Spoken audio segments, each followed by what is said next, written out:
Republican Voters Digest, the program that brings forward the social and political issues that are important to people living here in the Pacific Northwest. And now, your host, Bruce Broussard.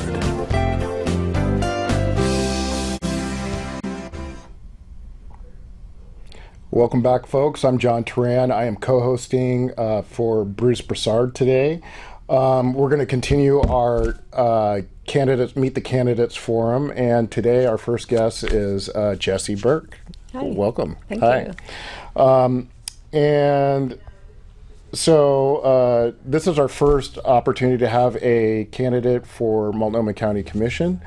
So we're really excited to have that element here on it. And so Jessie, can you tell us a little bit about yourself? Sure. Yeah. What's your background? I'm originally from Washington, D.C. Okay. I moved to Portland right after college in 2003.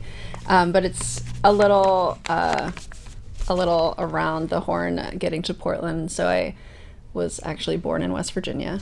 And then my family is in D.C. And then I don't know if you know the sport fencing, but I was on the U.S. fencing team for 10 years.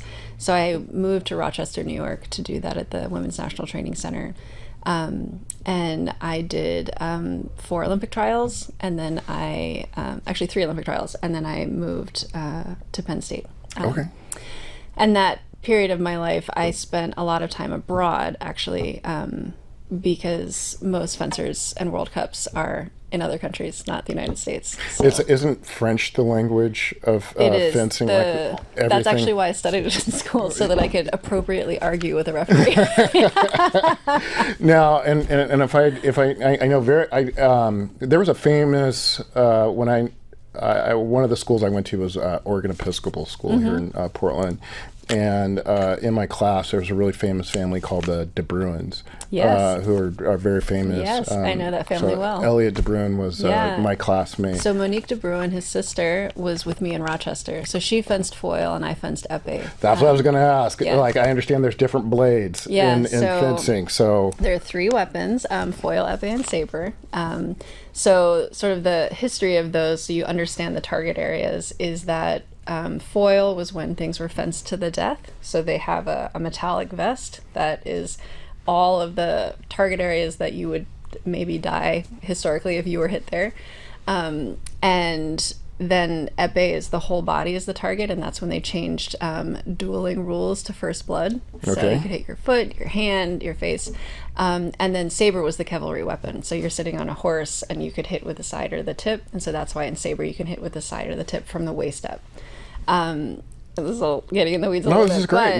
But that saber and foil, there's a rule of right of way, which is if I attack you and you just stand there, you get the touch. If I attack you and you hit my blade and we both hit, you get the touch, because hitting the blade is considered taking over priority.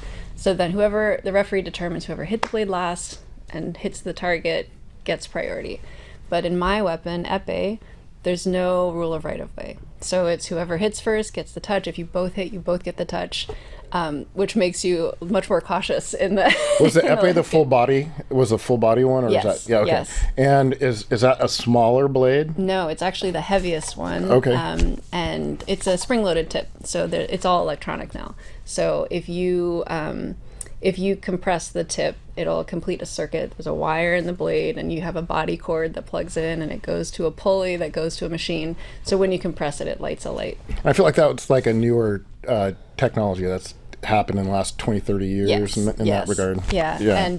And if anyone needs it for crossword, the answer is épée. Épée. Because there are 3 E's in it. That's useful for Scrabble, too, yeah. I imagine. Oh, excellent. I'm going to pull up the rest of my questions here. And so I love DC. I actually, the last place that I lived before I moved back to Portland was Washington, DC. Cool. I was doing a little bit of federal procurement, and I had an order going out to a military base out there, and so I decided to go out there and meet it. My career arc, I was actually bartending. And so I learned to bartend down in San Francisco. That path took me down to Latin America. So I basically bartended all over Mexico and Guatemala. Yeah. And then my finishing school for that career arc was in Washington, D.C. at Zango's in Chinatown. Cool. And I also did the Hamilton, which is right across the street from the White House and the Borders bookstore. It's one of the biggest bars in the country. And DC was so big that it was like kind of like the finishing school. Like they had proper happy hours and proper chefs were coming down there, well financed.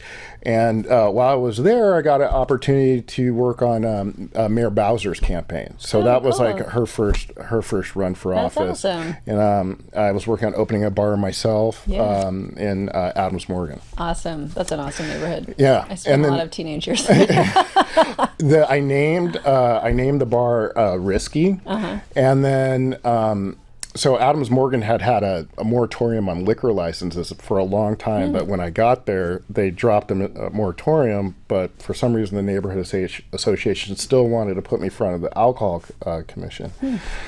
And so when they said my name, I didn't realize, like Risky was not the best name for the commission to be saying. But that being said, tell us a little bit about your family. Yeah. Well, actually, it's good you mentioned Chinatown. So my mom's side of the family is Chinese, and my grandfather immigrated here, fleeing communism in China. And he and his sisters took a boat from China, mainland China, through Seattle. We could actually look up on Ancestry.com their little signatures because they were teenagers going to their father who was in Baltimore already. Their mother had passed away. And they ended up in Baltimore and grew up in Washington, D.C.'s Chinatown.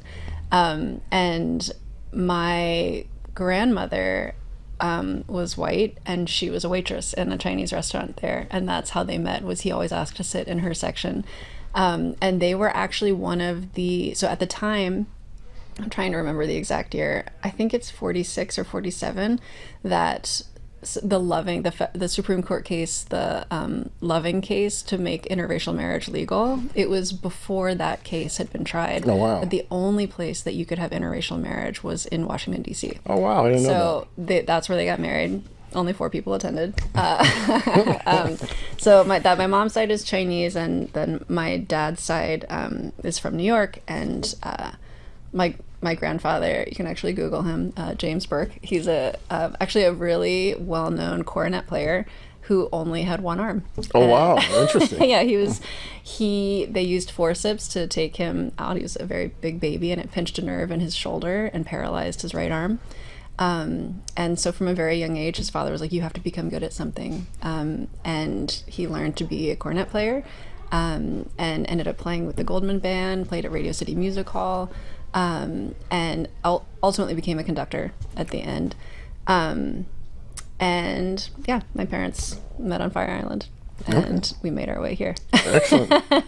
So did your whole family come out to Portland, or was that something you did on your own? I moved out first with my husband. We met in college and we came out together. He wanted to start working in the alternative energy field. So he's an aerospace engineer, but didn't want, his 2 options were to build spaceships or bombs, neither of which he was interested in. He wanted to get into the alternative energy field. So we moved here, and he opened a solar contracting company. Cool. And then I opened my first business, which was Posey's Bakery and Cafe. And I did it because my mother had become a pastry chef in DC, and she was working at Sofitel Hotel. And at she worked there about 7 years, and she had a new chef, and she was very cruel, and she was really unhappy at work. And I feel like it must have been serendipity, because I was like, okay, I'm going to open a business so that you can work there. What business will you want to go to? It's like, I'll open a bakery. And she was really nervous. She had, my parents had a tough situation. My father became paralyzed when I was 6. And this was before the Americans with Disabilities Act. And so there was just no money. And that's actually why I got into fencing, was that they were like, you too have to become good at something if you want to get out. And they made all of us get into sports, and we all got full rides to college for whatever sport we were doing. but they had been trading childcare for housing in my aunt's basement. And it started in like 1984, and in 2008 they were still living there. And so I said, let me help you get to a different spot. It's hard to take care of your parents 3,000 miles away. Totally. So she was like, I've never lived anywhere else. I don't know. So I know she responds well to guilt. And I said, well, I already told everyone you're coming, so you better get out here. And she was like, fine, and came out. And we opened Posey's, and we operated that for 12 years together. And if I remember, is that in North Portland? It is. It's in Kenton on Denver Avenue. And it's still there. I sold it to my brother-in-law, David, and he still operates it. So what year did you start it in? So we started construction in 2008, and we opened in May of 2009. Okay. One of my prior jobs was for Triman. I did community relations on the Yellow Line. So my job was... I was like, have we met? But I think that they had the Yellow Line in before. Yeah, it was 2001. It was like right before 9/11. Yeah. It was like when all that happened. And so my job was to go create a business catalog, small business catalog. Interesting. Along the whole line and inventory all of them, take pictures of the business, find out what their big concerns were about. I mean, at the time, there were almost no businesses in Kenton. So. Right. So I remember that. And then there was another, like, I feel like it was a restaurant or it was like faith-based kind of coffee shop. Yeah, Poshines. Yeah. And they're still there. Yeah. They still operate. Yeah. And then, the big thing in that neighborhood was preserving Paul Bunyan. I think it's a historic landmark now. Yeah. Paul Bunyan is still there, as are, is it Blue, the ox? You'll see on the west side of Denver, as you turn towards Interstate, there are 4 sort of weird looking things on the ground. Those are supposed to be Blue, the ox's hooves. Okay. If anyone's wondering what those are there. Well, it seems like you know North Portland really well. Have you always, since you've been in Portland, pretty much lived there the whole time? For 9 months in Southeast, and then I actually taught at an after-school program at Roosevelt High School. So, and I remember my first day there. I was like, I told my husband, I was like, I think we're supposed to live in North Portland. I don't want to live in Southeast, because it just felt more familiar to me and more like where I grew up on the East Coast in DC. I grew up in Prince George's County. And so we bought a house there in 2004. And I've lived in Kenton since 2004. I think that's a great choice. We do have a District 3 candidate that's going to be coming on after you, but amongst my group, we fondly call it the Kremlin. It is very much... I think you're not the only people. I only heard this last year, and I thought that was hilarious. So, let's see. And... will you tell our viewers about your current job a little bit? Yeah, so I own and operate the Society Hotel with my husband Jonathan. So we have a location in Chinatown, in Portland, and then in Bingen, Washington. Okay. And we've had that so we purchased the building in Oldtown in 2013 and spent 2 years renovating it. And that was actually a really interesting story. So it was built as a hotel for sailors, and more like the YMCA, because what a lot of people don't know is a lot of the buildings in Old Town were hotels, but they were run by gangsters called crimps, where they would try and trick the sailors into essentially indentured servitude and sell them back to the ship's captains, because it was hard to get sailors to come back on the ships. So there was an arrangement with these crimps. But our building was run like the YMCA.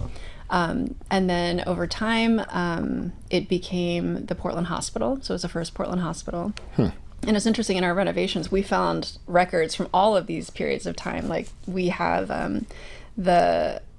the registry for the hospital, and it had signatures of like all of the different streets. So it had like Ladd signing in, it had Hawthorne signing in. It was really interesting.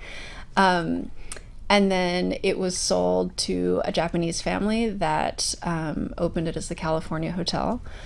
And then during Japanese internment, during World War II, the building was seized from that family, and this was the way it was timed, Japanese internment and the Chinese Exclusion Act. So the Chinese Exclusion Act was that the Chinese community could not own land. So during Japanese internment, they seized all these properties, and then Chinese Exclusion Act was lifted about a month later.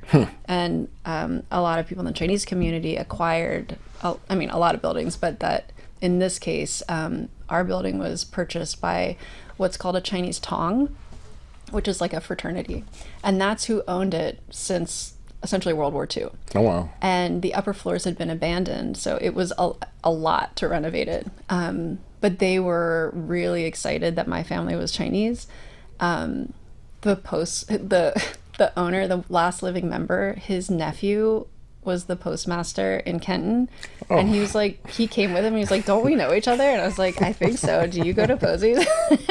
So it was all very serendipitous. Imagine you have to wear a lot of hats as an entrepreneur. I'm an entrepreneur also, and so you have to do like the full gamut from hiring to marketing to sales to human resources and everything about like that.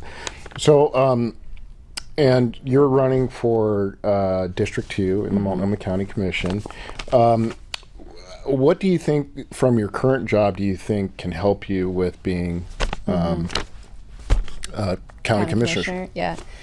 I've done a lot of work or advocacy in the last 4 years, in particular, which is, I think, sort of this path that's led me here. And that work has had to really go down a lot of rabbit holes to understand the system, be it the city process, the county process, the state process, even federal process. I mean, we are one of like 2 businesses in the United States of America that had to do a congressional inquiry to get the pandemic dollars that we were entitled to. There was some glitch in the system. So I spent a lot of time going down a lot of rabbit holes. And I think a lot of people might notice this, but a lot of the breakdown that we're starting to see as I've spent so much time in the system is that there is a dysfunctional relationship between these different levels of government. There's very candid conflict historically between the city and the county leadership. They did not attempt to hide their relationship and how they felt about each other, which I think is wholly inappropriate because the role of the government is public servitude. It is not about your relationships. And I think that dynamic has then informed and trickled down to various bureaus or departments. And the role that I have in my current profession is to build and maintain healthy teams. There's a book and a training that I make all of my staff do that I actually sent a few years ago, a digital copy to all of our elected officials. It's called The 5 Dysfunctions of a Team. I told them, you guys have all 5. Let me know if you, if you want to do a training.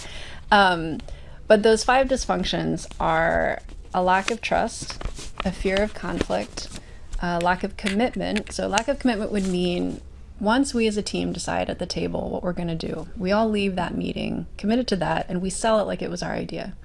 We don't, when someone questions it, say, well, I didn't want to do it anyway, because it cuts the legs out from under it. Mm-hmm.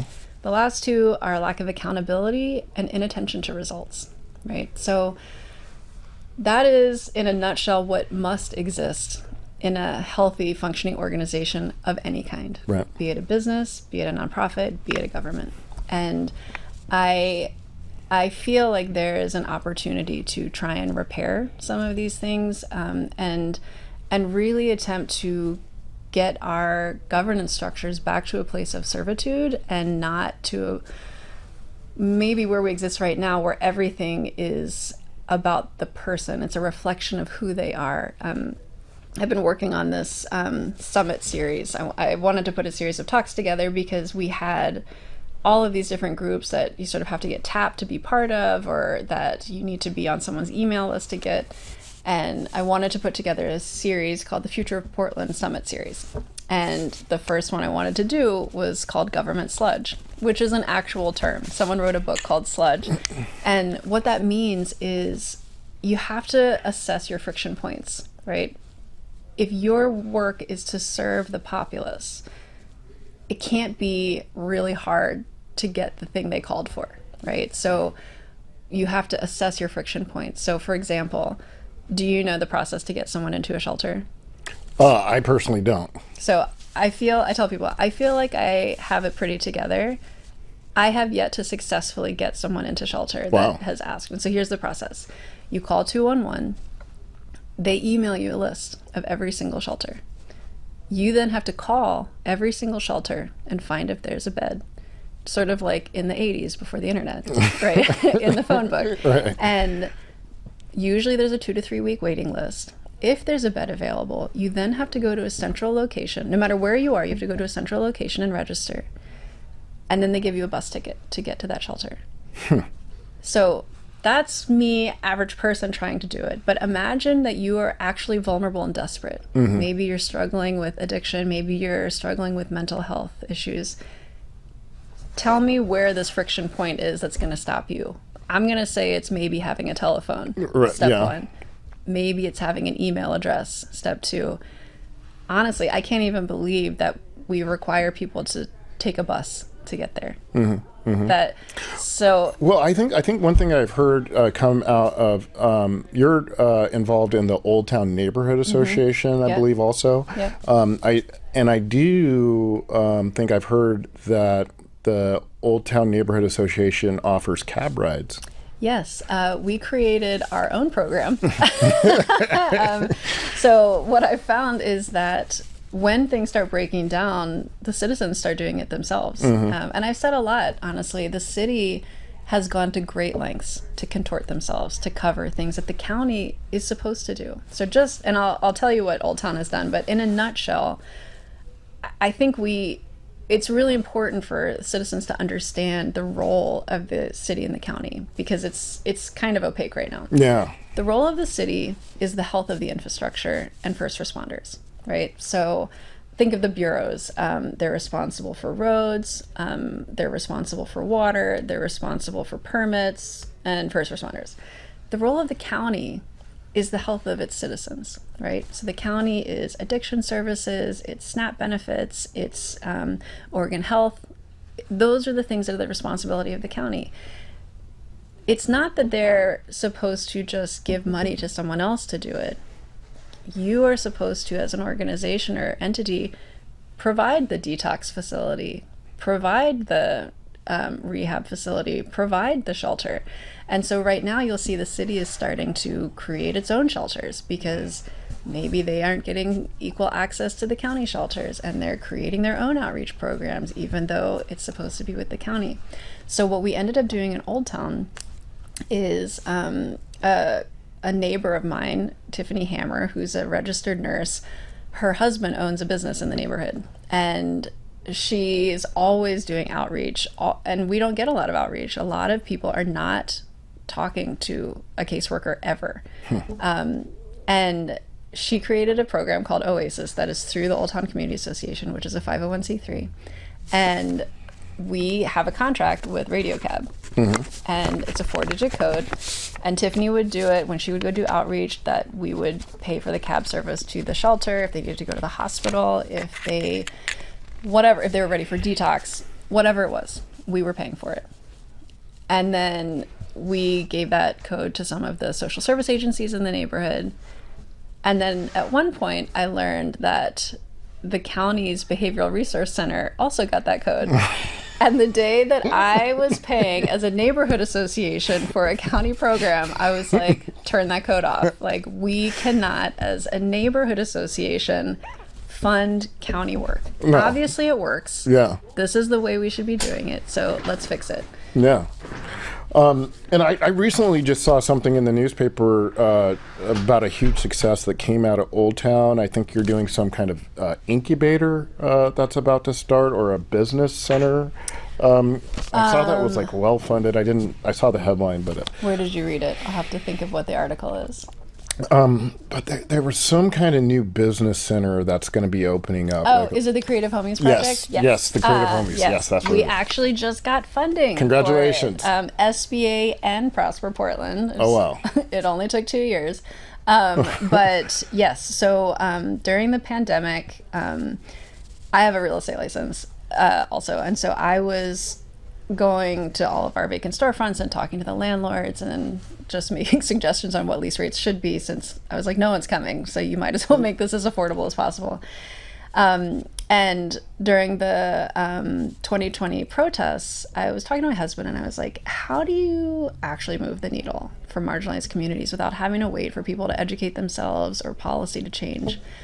And I'm like spinning around in my office chair and I was like, I think it's land ownership and like deep technical assistance, right? So like staying until the pro forma is done, staying until the business plan is done, staying until the taxes are done, going to the bank to get the financing. So we created this entity called Equity Development Lab, and we started doing that for different entrepreneurs. And so one of our first was Drink Meme that opened in Killingsworth. I was the broker for the Alberta Commons project just up the street with Mr. Kaysen and Champions Barbershop. And then Barnes & Morgan, who's in Oldtown now, it's tea and threads, so they do custom jumpsuits and tea. But this project was introduced to us from Amir Morgan from Barnes & Morgan, which was Cyrus Wale and Adwale Agbula. Mm-hmm. We're looking for creative space, and we were looking at, fairly sizable spaces, like 7,000 square feet. They're like, that's what we need. And I was like, well, you could rent this, and even if it was $1 a square foot, you're going to be paying $7,000 a month, or $1 million mortgage is $7,000 a month too. So do you want to do that? And I'm agnostic, but just tell me what you want to do. And I was like, but I do think there's an opportunity, especially in this neighborhood, to make a play with land ownership and build generational wealth. And they were like, we choose that one. So we started this project, and it's a 4-story building. The basement will be a jazz bar. So Cyrus's father was the drummer for B.B. King, and he'll be helping with scheduling. The first floor will be a gallery and coffee shop. And then the top 2 floors will be a creative space. So people can they can buy credits for specialty equipment. They can buy a monthly membership to use the space, so that it'll be specialty equipment on the second floor, and then a photo studio on the top floor. And we just closed on all that financing. We're closing this month, and then construction will start, and we're thinking about August. Okay, congratulations. Let us know so we can come out to the grand opening. I'm really excited for the opportunity. If there's an opportunity to put your website here to find out more about your campaign for District 2, if it does, there it is. It's my name. Community television at its finest, working right now. Is there anything else that you'd like to share with our viewers today? Sure. I'll tell you my favorite park and Nathan's favorite restaurant. Okay, good.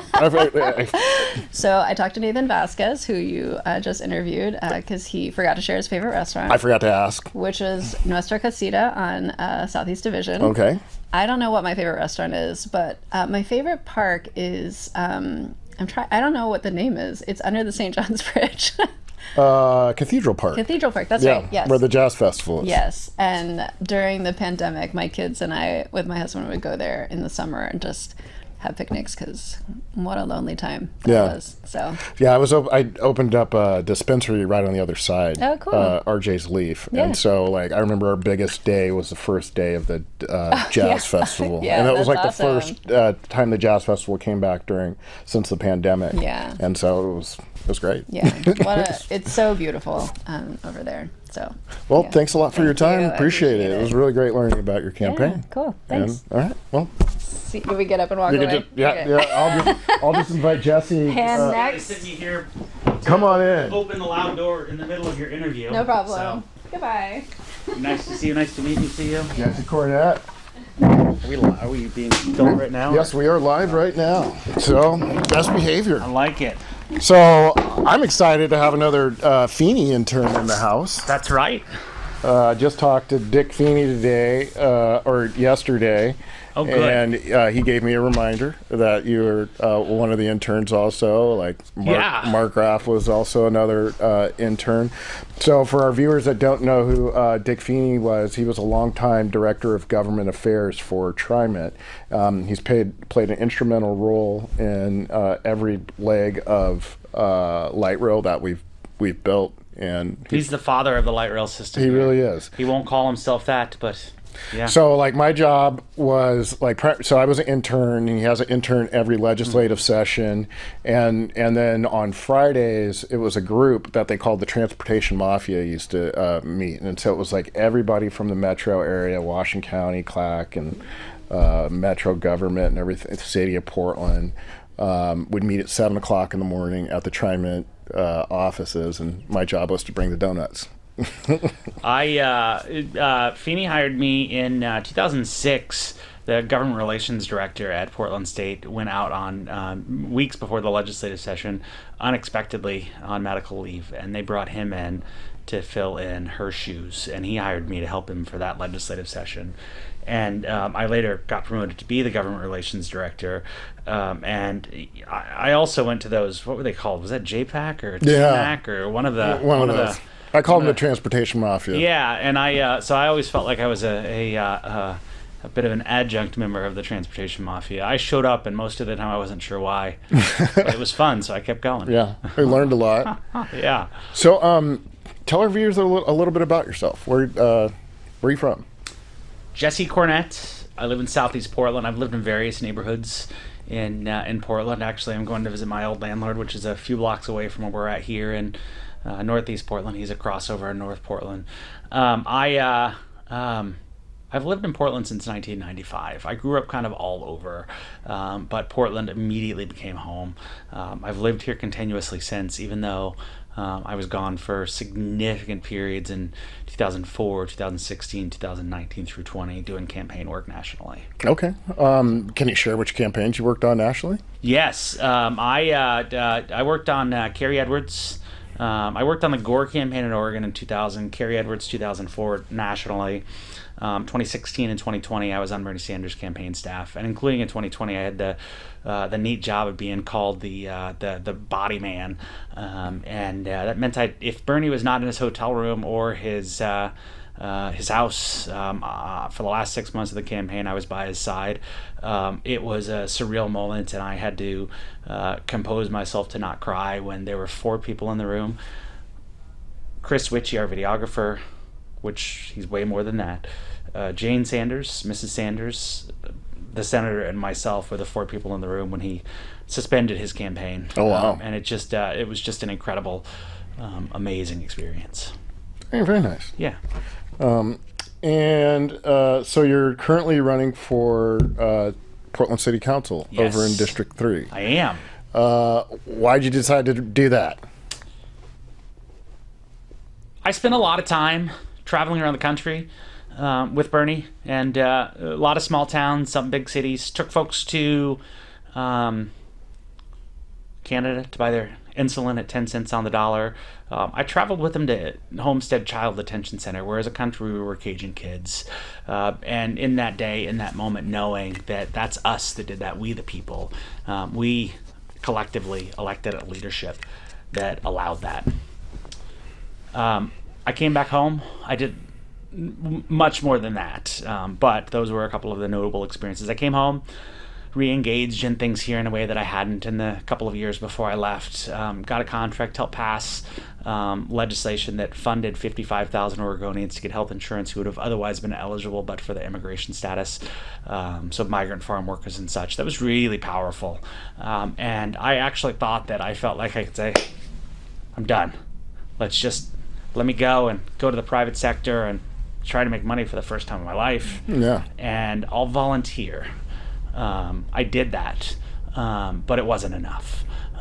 One of the things that I do is, I don't do it nearly enough as a candidate, is I just turn my phone off. And it's oftentimes on Friday night. I don't look at the computer. I don't play with my VR headset or watch TV. If I do anything, it's KMHD, because no commercials, yay. And I just enjoy, and when I do that, I also try to walk wherever I can. And you walk around and you see a lot of problems in the city. And just like for me, realizing like I've got this wealth of experience and I've got this intense training in how to stand up for those that need it the most in our community. And I can sit here in my corporate job, or I can help people. I choose helping people. I like it. I like it. I think one of the things you, if I remember correctly, in order to increase your ability to help people, is you recently went to Portugal. I admit we have friends that live about 75 minutes outside of Lisbon, and I've went twice. I hope to be able to go again in the future. Doesn't seem as likely this year since I'm running for office, but I hope my partner's not watching this to me while I'm making that declaration. Maybe we'll make it. And when I was there, I still actively campaigned. That was November. But one of the things that I did was I took time out of our time, and we stay in a very rural area, and went into Lisbon, and I spent a day with policymakers, the adjudicators of for those who get caught with drugs on them, and went to safe use sites as well, and a methadone clinic. I had a incredibly packed schedule, just learning about what they're doing in Portugal to see if there were any lessons that we could learn here. I work with and have been on the board for, I've been active with an organization called Oregon Recovers for over 3 years now. I'm on leave from serving on their board, so I can help them with their advocacy full-time right now. But there was a point that I realized that I probably know a lot more than average on things 110 and drugs and decriminalization, and I made the decision to devote part of my vacation to digging deeper. I also realized that whenever I travel, I do something that tourists don't usually do, and that's what it was this time. So did you learn anything in Portugal that's applicable here in Portland or the state of Oregon? I did. Do you feel like sharing it? I did. I learned if you have the infrastructure in place to help people when they're ready to be helped, it works. Yeah. We don't have the infrastructure here. When somebody wants help, we turn them away. And we're having a discussion about forcing people to get help, and what that means is that we might put them into a system where they're getting help, but somebody who didn't interface with the legal system can no longer get help because that bed is going to somebody that is probably there to just try to get out of a criminal charge. Not probably there, but that could be the reason. Mm-hmm. And is that good? Is that bad? Or are you just observing? People are ready to get help when they're ready to get help. If you force somebody to get help, they're not going to do anything. I am in recovery. I had a lot of people at different points in my life tell me I should stop drinking. I stopped when I decided to stop. I got the help when I needed it. You can't force somebody to get there. Excellent. Okay. And let's see here. In an ideal world, if you had the perfect mayor, the perfect city administrator, you want me to name names? Perfect. No, I don't want to put you on that point. But assuming you have the perfect, city council, what are like one or two pieces of legislation you'd like to see passed, like your first? So, I think the most important thing that we can do. If you look at the academic research on term limits, which feels applicable here, what term limits do is they don't change anything that happens. They change the base of power from the elected officials to those that are unelected. That includes the lobby, but it also includes the bureaucracy. Mm-hmm. We are going to go into a system where there are thousands of people that have worked for the city for years, and they're going to continue to work for the city when our new city council is elected. They're going to have their ways, and they're going to want to do it. The new city council is going to face pushback from that, uncertainty about how things are going to proceed, and people want to by its nature, bureaucracy wants to keep business as usual. Meanwhile, we have 12 people that will be elected for the first time, and we're going to have a lot of ideas. I think the most important thing that we do is work to form a functional legislative body and make sure that the relationship with the infrastructure is strong, and so that we can work together collaboratively towards solutions, not against that bureaucracy, because that would be a recipe for failure. So I think that's the most important thing we can do. Our government hasn't functioned as it needs to, and if we go in there and we think we're going to get 12 signature policy accomplishments in the first 2 or 4 years, we're going to fail. So I think what we need to do is we need to go in there and we need to figure out what the core basic problems are. The city council needs to agree on a set number of shared priorities. For me, I know that I have mine. Mine pertain to, number one, addiction and recovery. Not surprisingly, Portland does not have somewhere for police officers to drop those who are under the influence of drugs or alcohol off to sober up. We need a sobering center. That should be a county role. The county has failed. We have not had one for 4 years. The city needs to step in. I can imagine no higher priority. Number two, we need to look at how collectively the various homeless tax dollars are being spent and making sure we're programming it correctly and questioning how it's being spent at every turn and making sure we're helping those in need and not quibbling over the little details as our government has been doing lately. There are a lot of other things that I would like to work on, but I think those are the two most critical things. The thing that I will add is I'm somebody that simultaneously as you may remember, your viewers may not know, we were young, I don't know if the word is activists together, we were young, politically engaged in the same era, in the same town, working on some of the same stuff. It feels like it's been a long time because it has. The Oregon Bus Project brought a lot of us together here. That's right. That are we're Gen X. Yes, and it's Next Up Oregon now, I think is what it's called. Yeah. Back in that era, I was also a reserve police officer, deputy sheriff for the county. Okay. And a few years after that, my closest friend was shot and killed by a Portland police officer. Ouch. On my back porch. I always add that just because I want people to know this wasn't some guy I met at the bar 3 years earlier. I had tremendous experiences, and I said a couple of times over the summer that there won't be anyone in this race with more gravity on public safety issues than me. And then a Portland police officer got into the race, not in my district, and it's like, well, I'm not gonna try to compare my depth of knowledge to that individual's. Yeah. We had Eli on the show last week. Oh, good. I should go back and watch it. Yeah. But I have some but I have a lot of depth on the topic from multiple angles. And for me, I'm proud to have been endorsed by former Mayor Tom Potter, and because we sat down on a Saturday morning and I got to, for the first time, talk about my vision for community policing. That's something he ushered in as a police chief. We hired a paramilitaristic chief, and I don't remember what year it was, 2002, 2003. Kroger. Maybe it was earlier than that. The concept of community policing was lost. And so for me, I think about this in a 20-year cycle. What we need to do is we need to have a city policy that we are going to have community police officers. And for our viewers, can you tell us what community police officers is simple. We need to hire the right folks. We need to hire folks from this community. We get them trained and we get them out there, and they're not responsive. All we know now is you call for help, somebody shows up. Community police officers park the car. They get out and they walk around and they talk to people. It's not a complex topic. It's just a different way of doing business. And until we have faith in what our police are doing, we're not going to be bought in fully as a community. And that's a way that I think we can get there. It's going to need a generational change. This is not a comment to any individual officer. Definitely within the police bureau, but they've not had community policing in 20 years. Nobody's programmed in this way. They don't want to do this. They know how to do their job.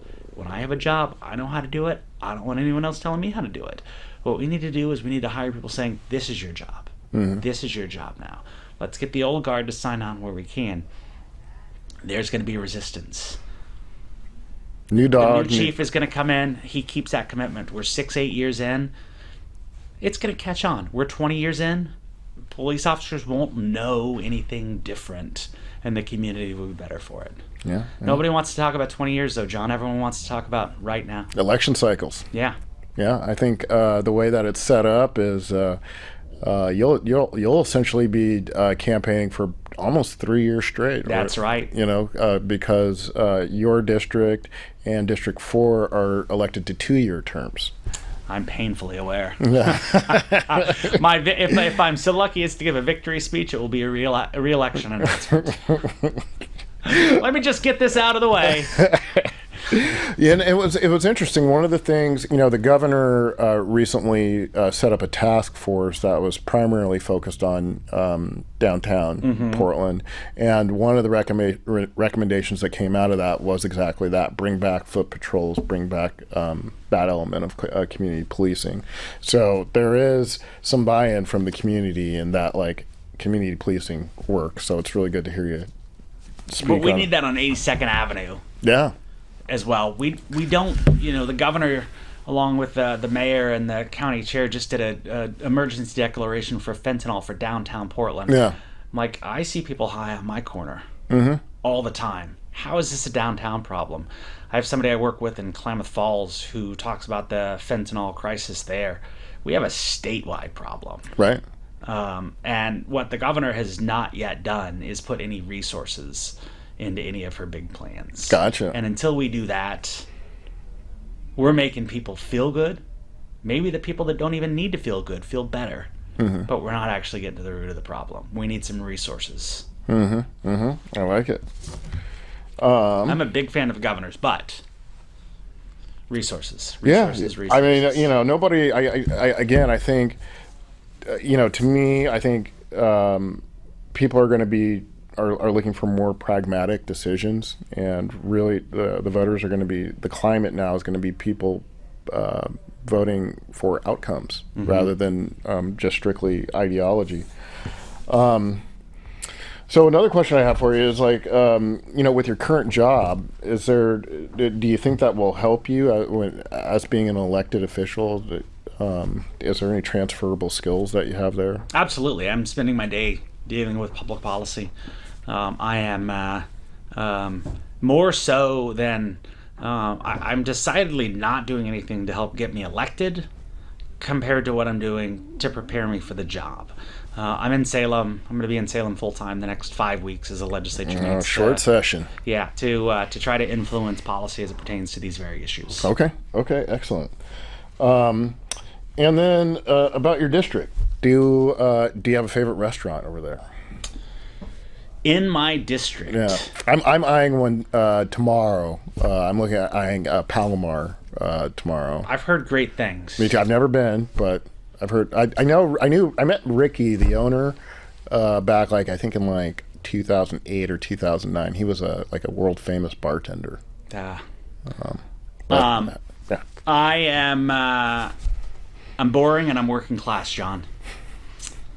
I have my favorite restaurant in Portland has for 27 years been La Serenita, a Mexican dive at 20th and Alberta. Not in my district. My favorite restaurant in my district is a salad place called Crisp. Crisp, okay. I am boring, and I'm okay with it. I also, as you know, I may know, I've struggled with my weight in life. I'm down. I'm proud of it. You look great. And that means I really want more La Serenita, but I get a lot more Crisp. My mom was really close to La Serenita. That section of Alberta is really special to me. So I've loved it for as long as I've lived here. So when I first started going there in 1990, it was 96, I think, was the first time I went there. It was $2.75 for a burrito. It was huge. And like probably $1 for tacos or something like that. It's $15 with a tip now, and it's not as big of a burrito. Yeah, just amazing. Inflation is a thing. I definitely feel like it's been a thing since COVID. When are we going to start referring to it as hyperinflation? It feels like we're in hyperinflation mode. I think when the inflation rate gets to double digits, this is when it gets to hyperinflation mode, and I guess the official measure isn't at double digits. But if you look at some core items, they're definitely up double digits over. Well, state regulators just allowed the company that earns a massive profit, so you and I can have the lights on in this room, to raise our residential rates 18%. And that electricity comes from water. That's double digits. Yeah. And that's not the only thing. I mean, it's you look at what's going on with grocery bills. They're through the roof. Yeah. It's an interesting time. I go into my local Safeway enough. The checker and I were chatting the other day, and she didn't outright ask me, but I go in at least once a day. It's very close to my house, and I'll buy the same or similar things. And she kind of hinted at wondering why I didn't just stock up. And I said, I could come in here once a week or once every 2 weeks and buy enough for all of this. Probably eat a little more if it were around, but more important than that, it's really nice spending $6 instead of spending $80. Yeah. I have a small Osprey. I think it's like a 22-liter bag, and so I walk downtown most of the places I go to, and yeah, that bag costs about $60 to fill up now. When People cannot keep up. Yeah, and so it's been watching the COVID recovery from afar. It's been interesting, and I describe it as K-shaped. And it's if you're making a wage or if you're a W-2 type of person, the inflation's been crushing you. But if you're an asset owner, well, all those assets have been, for the most part, have been going up in value, and so you do feel wealthier if your stock market portfolio is bigger, or if your real estate's more expensive, or some people actually bought a car and then it became worth more used if they decided to sell it like in 2021 or 2022 than the car cost new. It was just really just kind of throwing our economics on its head. Yeah. No, that was a real thing. My car got stolen in April of 2022, and that was right in the height of the spike. And I probably owe almost as much now as my car's worth, because you buy a car, the price is going to drop, except for these things. So I had to buy when it was high. I didn't decide I'm going to go buy a new car. I had to buy something. And insurance prices, that's another source of like inflation. Oh God, my insurance went through there. You have a stolen vehicle claim, you have a $30,000 claim, plus this inflation. Yeah. Insurance is like 100%. Insane. 100%. Well, that's something that's handled on the federal level, so we can observe it, but there's not much that can be done locally. That reminds me, I haven't seen that bill come over lately. I wonder where I should check. Might have gotten canceled. And then if we have an opportunity, we'd like our viewers to see Jessie Cornett's website. If you'd like to do a little bit deeper dive on, there it is. Does that look right? It does. Excellent.